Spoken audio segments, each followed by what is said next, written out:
আসসালামু আলাইকুম। আজকে আমার সেই দিনটার কথা মনে হইতেছে। 2019 সালে আমার আম্মা যখন অসুস্থ হয়ে গেছিল, ব্রেন স্ট্রোক করছিল। ব্রেন স্ট্রোক করার ফলে আমি এই যে কিছুদিন রান্না করে খাইছিলাম আর কি। এই রান্না করার সময় আজকে হঠাৎ করে রান্না করতেছি।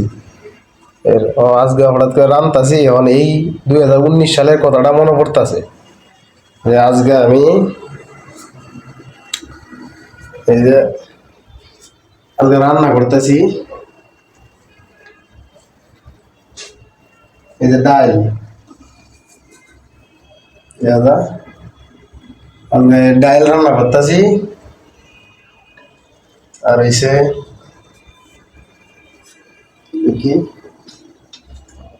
এই যে ডিম, ডাল আর হইছে ডিম, ডাল ডিম আর ভাত তো এনে ভাত এই যে মার গালানি দিছি নিচে, মার করতেছে ভাতের।